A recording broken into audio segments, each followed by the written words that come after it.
Welcome to VRS channel. తెలంగాణలో పంచాయతీ ఎన్నికల ప్రచారం జోరుగా కొనసాగుతుంది. అందులో భాగంగా సంగారెడ్డి జిల్లా మునిపల్లి మండలం కంకోలు గ్రామంలో కాంగ్రెస్ పార్టీ బలపరిచిన సర్పంచ్ అభ్యర్థి అబ్బెంద మమతా నాగేష్లు ఇంటింటి ప్రచారం నిర్వహించారు.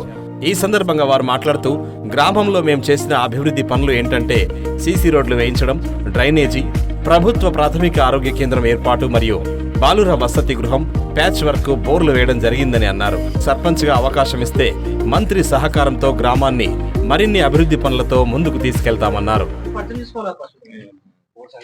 నా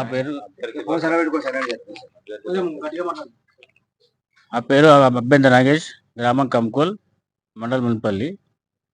ఈరోజు నా అభ్యర్థిత్వం ప్రకటించినటువంటి రాష్ట్ర మంత్రివర్యులు దైవంతో సమానమైనటువంటి దామోదర్ రాజనరసింహ గారికి కృతజ్ఞతలు తెలుపుతూ, మరియు గ్రామ పెద్దలు అందరి సమక్షంలో వారి అభిప్రాయం మేరకు నాకు ఈ అవకాశం ఇచ్చినందుకు వారి గ్రామ పెద్దలకు, మన మంత్రివర్గకు ధన్యవాదాలు తెలుపుతూ, మరియు నేను ఈ గతంలో చాలా మా సీసీ రోడ్లు కానీ, అసైన్మెంట్ ల్యాండ్స్ కానీ, మిగతా కార్యక్రమాలు కానీ చాలా విధంగా చేయబడినాయి. ఇప్పుడు ప్రజెంట్గా ఇప్పుడు 2 సంవత్సరాలలో 2,40,00,000 ఒక హాస్పిటల్ లేబడ్డది. ఇంకా నాకు ఒకవేళ ఈ గ్రామ ప్రజలందరూ నాకు సహకరించి నన్ను గెలిపిస్తే నేను ఇంకా చాలా అభివృద్ధికి ముందుకు తీసుకుపోతానని నేను చెప్తున్నాను. ప్రచారంలో భాగంగా ప్రచారంలో వెళ్తుంటే అందరూ మా స్పందన బాగుంది, పబ్లిక్ స్పందన కూడా బాగుంది. అందరూ మా ఎన్నుకునే విధంగా ఉన్నారు. అందరు ప్రజలు మాకు అన్ని విధాల సహకారంతో ఉన్నారు.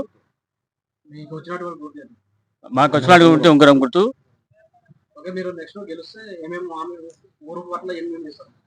అన్ని విధాల ప్రజల సహకారం తీసుకొని, మా గ్రామ పెద్దల సహకారం తీసుకొని అన్ని విధాల అభివృద్ధి ప్రధానంలో నడిపించుకుంటూ ముందుకోతాం.